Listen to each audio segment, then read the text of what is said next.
Our next speaker, Ronda Kasl, joined the staff of the American Wing at the Metropolitan Museum of Art as Curator of Latin American Art in July 2013. Previously, she was Senior Curator of Painting and Sculpture before 1800 at the Indianapolis Museum of Art. Dr. Kasl was educated at the Institute of Fine Arts of New York University. You'll hear that about a number of our speakers. And is a specialist in the art of Spain and Spanish America. Her dissertation, The Making of Hispano-Flemish Style, Art, Commerce, and Politics in 15th Century Castile, will be published by Brepols this coming year. During her 20-year career, she has curated numerous exhibitions, including Painting in Spain in the Age of Enlightenment, Goya and His Contemporaries, that in 1997, Giovanni Bellini and the Art of Devotion, 2004, Raphael's Fornarina, 2005, and more recently, Sacred Spain, Art and Belief in the Spanish World, in 2009. Ronda is the co-author of the forthcoming catalog of Spanish paintings at the Metropolitan Museum of Art, and this afternoon her presentation addresses an American museum representing the arts of Mexico at the Metropolitan Museum of Art. Please welcome Ronda Kasl with me.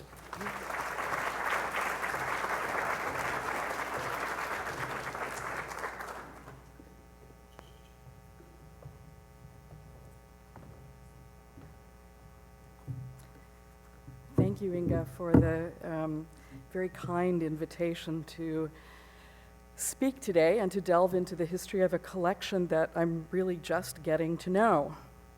I'm going to start with a slide. In 1911, when Emily DeForest offered the Metropolitan Museum of Art 169 pieces of Talavera Poblana pottery, she spelled out the collection's rationale in a letter to the trustees. The collection is important, in my opinion, not only as representing an artistic ceramic development, but more particularly as representing a development in America. It seems to me to form part of a collection representing the arts of Mexico, which I hope will sometime be fully represented in the museum as an American museum. It's a pretty unwieldy statement, but its literal meaning is clear enough.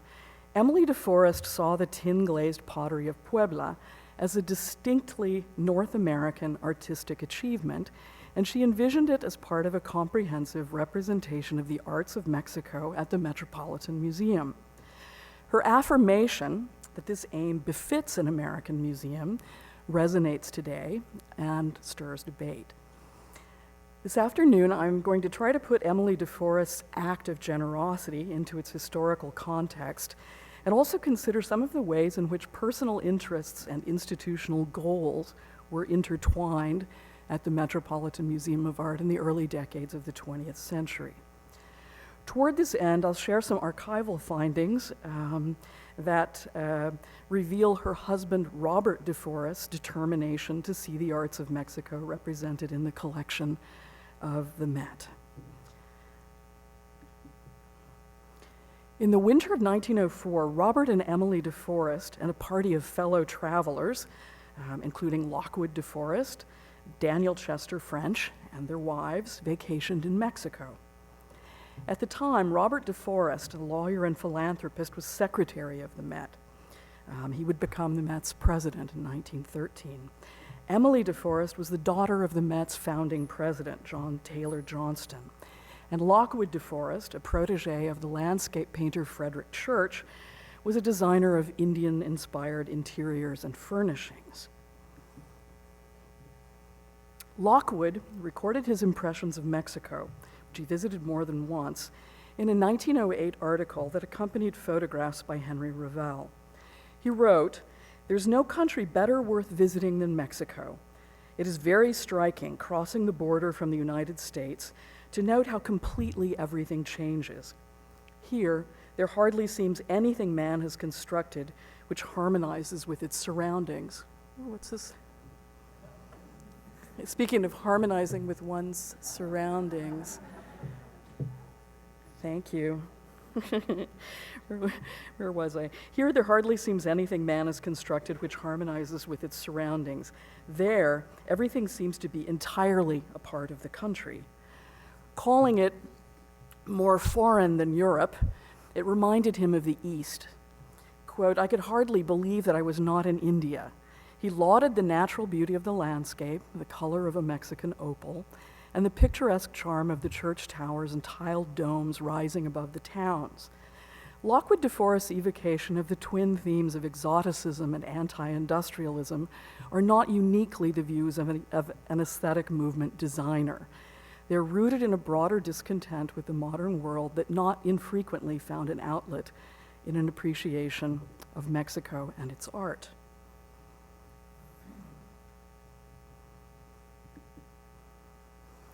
During the final decades of the Porfiriato, the government of Porfirio Diaz, a rapidly expanding network of modern railways made travel within Mexico increasingly accessible and comfortable. Passengers like the DeForests rode in American-made parlor cars on American-financed rails and read travel literature that described the geography, history, and customs and principal sites of the country. Guidebooks also contained advertisements for shops and services that promoted investment and opportunities and touted the health benefits of the climate.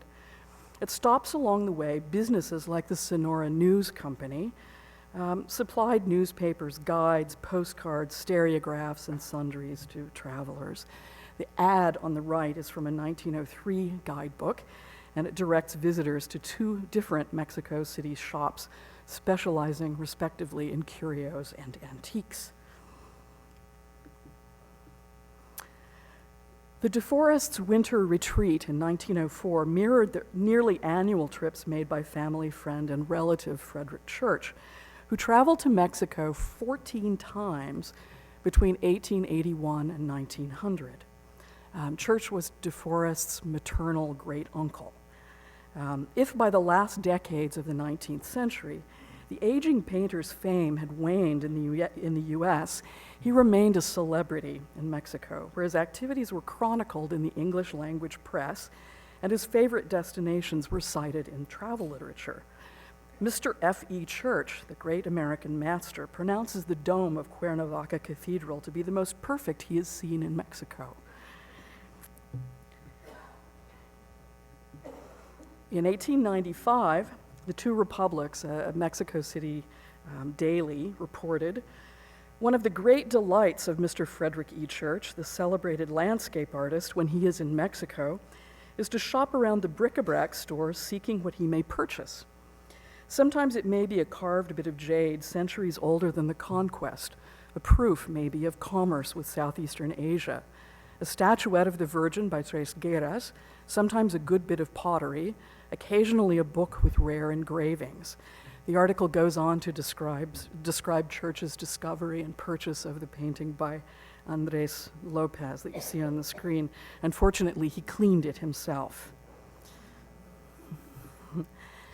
Church was a founding trustee of the Metropolitan Museum of Art, and in 1893, he presented the museum with two Toltec reliefs of eagles, declaring the pair will add something to the meager collection of the ancient art of the New World in our museum, and I will be alert to capture other examples of merit. I love the language of these things. They're hunting and capturing eagles, no less. Oops, I'm sorry. I should also mention that Church collected other New World antiquities, and many of them were fakes for himself, fortunately not for the Met, along with colonial artworks and contemporary popular arts. He had ceramics from Tonalá, lacquerwork, rebosos, sombreros. These can all be seen at Olana.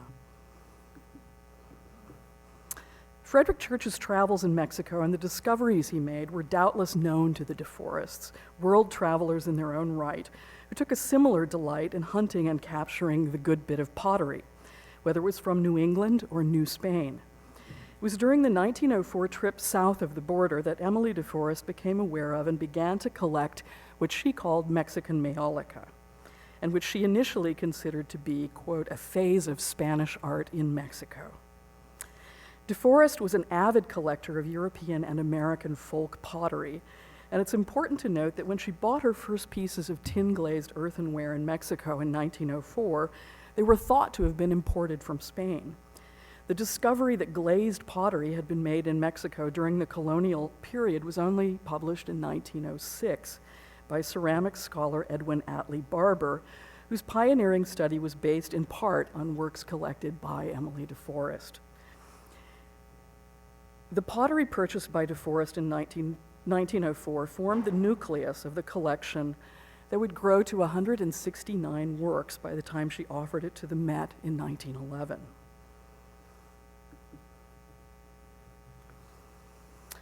After returning from Mexico, Emily DeForest was assisted in her quest for additional pieces of pottery by her friend Zelia Nuttall, an American archaeologist living in Mexico. DeForest is also known to have acquired works from the Sonora News Company and from other shops, but the largest single source was the collection of Albert Pepper, and he was a New York architect living in Mexico. She saw his collection in 1904 during a visit to his home in San Angel, and she acquired it a few years later with Nuttall's assistance. Zelia Nuttall was a legendary hostess, and her home in Coyoacan, the historic Casa Alvarado, was a mecca for foreign visitors to Mexico like the DeForests. She was a vivid character, to say the least. I think you can see that from the photograph. And she was actually the model for D.H. Lawrence's Mrs. Norris in The Plumed Serpent. Mrs. Norris was an elderly woman, rather like a conquistador herself, in her black silk dress and her little black shoulder shawl of fine cashmere, with a short silk fringe and her ornaments of black enamel. She was an archaeologist, and she had studied the Aztec remains so long that now some of the black-gray look of the lava rock and some of the experience of the Aztec idols with sharp nose and slightly prominent eyes and an expression of tomb-like mockery had passed into her face. A lonely daughter of culture with a strong mind and a dense will, she had browsed all her life on the hard stones of archaeological remains. Zelia was not at all pleased with this characterization. But in fact, Lawrence's intrepid eccentric is not so different from the persona Nuttall fashioned for herself. The assistance given to Emily DeForest by Zelia Nuttall was a service she provided to other collectors, curators, and museum directors, including Phoebe Hearst, Edwin Atlee Barber, Franz Boas, and crucially, Robert DeForest and the Metropolitan Museum of Art. I'm going to return to Emily DeForest's collection of ceramics, but now I want to turn to her husband's simultaneous efforts to acquire an altarpiece in Mexico. This forgotten and unsuccessful endeavor, which is documented in the museum's archive, was sparked by a request made by Sir Caspar Purdon Clark, who became director of the Met in 1904. Writing from South Kensington, Clark informed the Met's acting director, George Story, of his interest in acquiring Mexican woodwork for the collection. I have expert opinions as to the high merit of the Mexican work, but no one seems to know where it was made, whether in situ or sent out from Spain. There's a theme here. He recalled having been offered an altarpiece from the Cholula Church of Santiago for the sum of £350 2 years before, and states that he has since been informed that, quote, there is a great quantity of similar woodwork for sale by church authorities at Cholula, which he calls Cholulu, and in other Mexican cathedrals, and I propose that before spending $50,000, we should try to get better things, cheaper and nearer home. Would you object to go to Cholula to see any carving if offered? Just to be clear, what Clark was interested in was the applied art of decorative carving, not figurative painting and not figurative sculpture. Not that he had ever seen any of it or was certain of where it was made. The task of following up on the new director's unusual request fell to the Met's secretary, Robert DeForest, and to the sculptor Daniel Chester French, who had accompanied the DeForest to Mexico. Robert DeForest turned to Zelia Nuttall for help. "Dear Miss Nuttall, by what the Quakers call a leading, Mr. French and I find ourselves impelled to look for one of those fine carved, gilded Mexican altars for our museum collection." Enclosing a photograph of the Cholula altarpiece previously offered to the South Kensington Museum, DeForest continues, "Clark suggested, with the delightfully indefinite idea of distance that some of our English friends have, that our director should make an excursion some week between closing on Saturday and opening on Monday morning to see what it was like and if it was still for sale." All of this seems to point to the proposition that the museum should have some first-class, typical gold-carved Mexican altar, he wrote, asking Zelia Nuttall whether she would be willing to undertake the task of finding something suitable. Nuttall accepted the commission. She wrote back, "The idea of an altar hunt has quite roused me, and I now feel quite keen to start for Cholula." She reasoned that Puebla was the state of Puebla was the place to find what the Met was looking for. And DeForest writes back, "I should like very much to join in the search myself, and I have no doubt French would do so with even greater eagerness."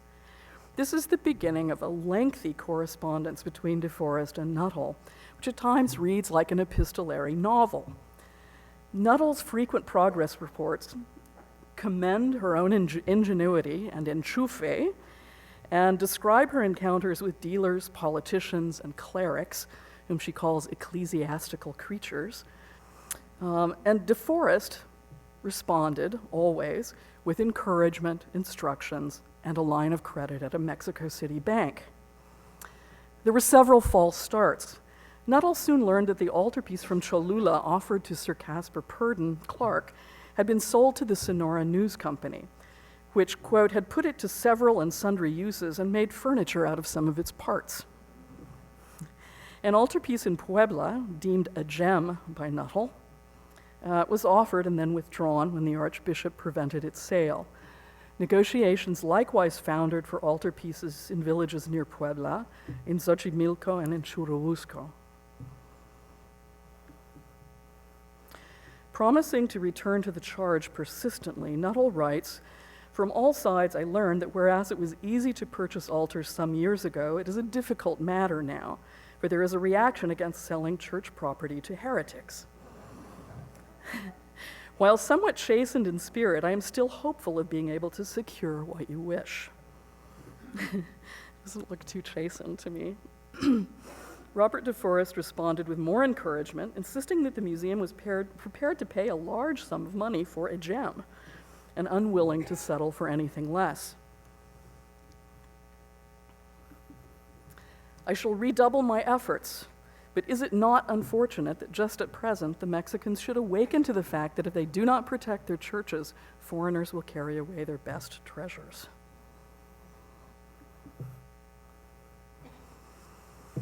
A few months later, her progress report is accompanied by a cautionary tale of a failed attempt by the famously profligate Duke of Manchester to purchase an altarpiece in Tlacolula.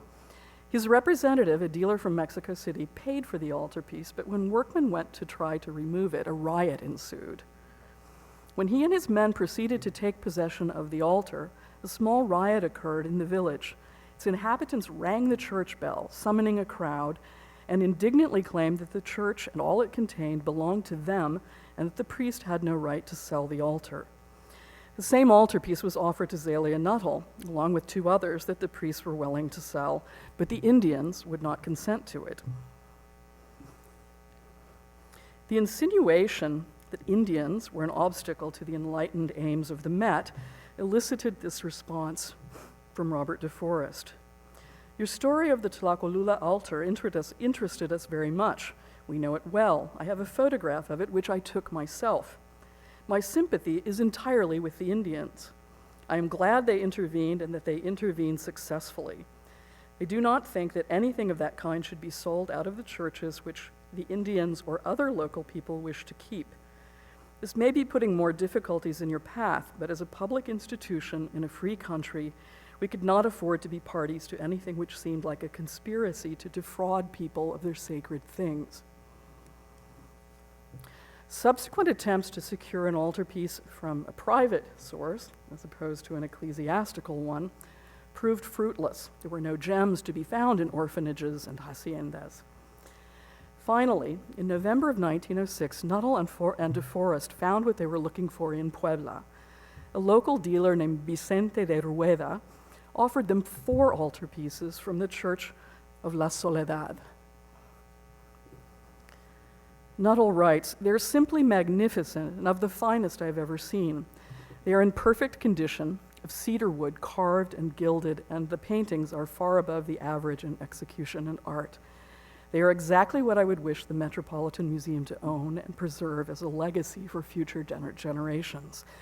The largest of these altarpieces measured 17 by 10 meters and contained 28 paintings. I'm not quite sure where DeForest thought he was going to put it, along with the 2 additional altarpieces that were to flank it in a chapel-like setting. He proposed to sell the 4th altarpiece or else use pieces of it to mend the other 3 as needed. The same dealer on the same occasion offered a lavatory from the Puebla Church of San Francisco. Apparently they were building a street behind the church, which caused the lavatory to be torn down. Robert DeForest responded with a telegram, "Delighted, buy lavatory. Buy altars too, if immediate action is essential to secure them." It sounds like Twitter. DeForest was willing to assume the personal financial risk of buying the lavatory and the 4 altarpieces prior to seeking approval from the trustee purchase committee. He ordered photographs and architectural drawings and sent his brother Lockwood to examine the altarpieces and advise on dismantling and packing them. He didn't foresee any difficulty getting these altarpieces out of the country. He congratulated Zelia Nuttall on the successful outcome of her quest, prematurely as it happens, for one complication arose after another. First of all, an acquaintance in the Foreign Office in Mexico City informed Nuttall that the altarpieces were government property and that the church had no legal right to sell them. It would be necessary to petition the government, but it was not clear who had the authority to close the deal. Nuttall was not on good terms with the Secretary of Public Education, who was in charge of monuments, and she opted to go around him, first by speaking to Mrs. Porfirio Diaz, and then by asking the Secretary of Finance, Jose Limantur, to intervene with the president. Limantur expressed his desire to see the Mexican government make a gift of the altarpieces to the Metropolitan Museum. The Americans were clearly meant to return the courtesy, and Nuttall's offer of a gift to the nuns of La Soledad was not what Limantur had in mind. He reported serious but not insuperable difficulties. After a long silence, and in response to a rouser from Zelia Nuttall, Limantur suggested that the altarpieces could be had in exchange for, quote, "something of importance to the government of Mexico." He had something specific in mind, and that is the return of a relief panel from the Mayan site of Palenque, which was in the National Institute, the future Smithsonian. DeForest considered offering him Cypriot antiquities from the Cesnola collection instead, before electing to drop the matter entirely and begin the search for an altarpiece anew. This was August of 1907, so this whole process took quite a long time.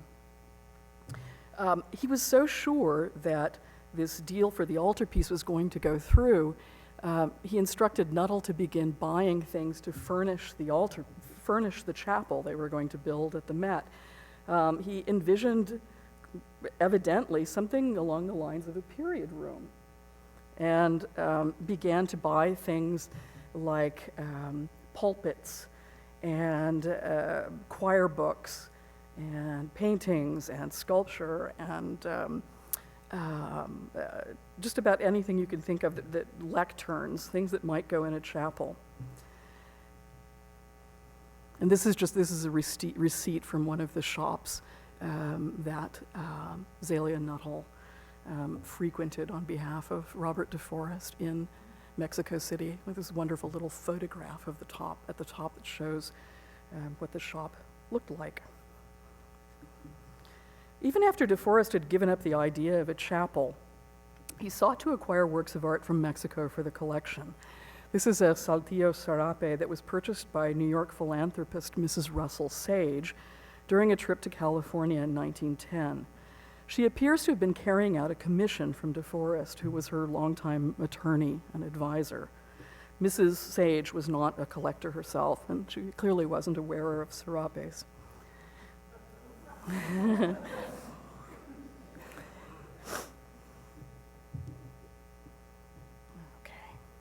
So the DeForest collection of Mexican ceramics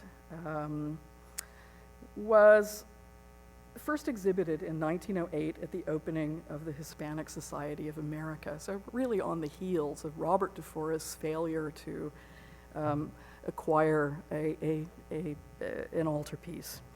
And it was shown there again in its entirety in 1911. At the invitation of Mrs. DeForest, the gallery labels and catalog were written by Edwin Atlee Barber. This is a cover of a reprint of Barber's catalog, which provided a kind of scientific taxonomy of forms and a chronology that served to legitimize the scientific aims of that collection. Emily DeForest must have felt that this kind of scholarly legitimation was required before offering her collection to the Met. And I'm just quickly going to run through some images that are arranged according to Barber's scheme. So the Hispano-Moresque, all of them illustrated with works from the DeForest collection, although this one wasn't acquired until 1912. The Spanish Talavera style. I just wanted to show some color photos for once. The Chinese style, the Hispano-Mexican or Pueblan style. Is the fourth and final one. The collection was still at the Hispanic Society when 169 pieces were offered to the Met. There was clearly an internal debate about exactly how many pieces of Mexican pottery the Met needed. In its recommendation, which was approved by the Met's director, Edward Robinson, the curator of decorative arts, Wilhelm Valentiner, advised, in our opinion, about 20 pieces of this collection would be the maximum number it would be desirable for the museum to accept. The trustee committee on decorative arts recommended a selection of about 40 pieces to be chosen in consultation with Emily DeForest and harmonious with her desires. Harmony evidently required a greater number of pieces enter the Met's collection. So after further consultation, the number was revised upward to 85. A few months later, she added 2 more pieces to the collection, including this very early work, the representative of the earliest style in Barber's scheme, and then a late one by Ventosa, who's credited with reviving the art of pottery making in Puebla.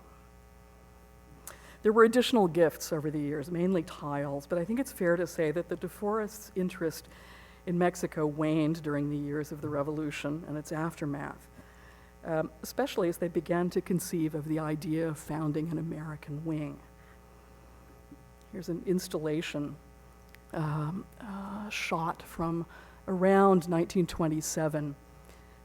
This collection of pottery, which was given in 1911, did not go on view until 1917. On that occasion, she gave the museum the lavatory her husband acquired in Puebla in 1906, stating, "I have not done so heretofore because I was uncertain how far the museum was really interested in this particular development of art on our own American continent." Indeed. The lavatory seen in the gallery shot was removed from view in 1928, forever, I think, And in spite of protests from Robert DeForest, the pottery was moved into another gallery where it was shown with European pottery. DeForest objected, Robert DeForest objected, is there no other alternative? The Mexican collection is a natural unit. To no avail. I'm just quickly going to show a few other things that were collected by the DeForests, but didn't enter the Met's collection during their lifetime. So a sampler and Robert DeForest's favorite chair. And as a coda, I want to briefly mention Robert DeForest's role in bringing the landmark Arts of Mexico exhibition to the Met in 1930. Edward's already mentioned this show. It was over misgivings expressed by the director, Edward Robinson.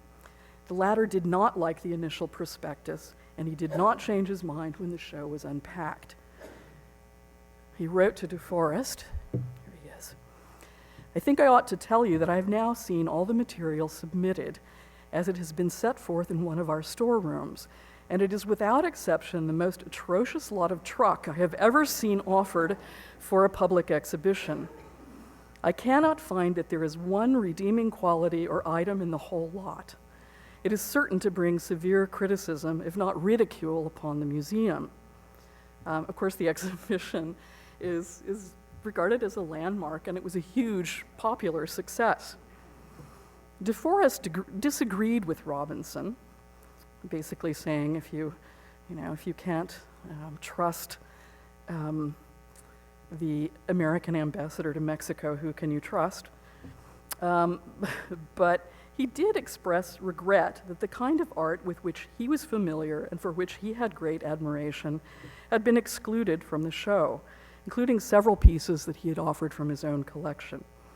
What it meant to represent the arts of Mexico in an art museum had clearly changed.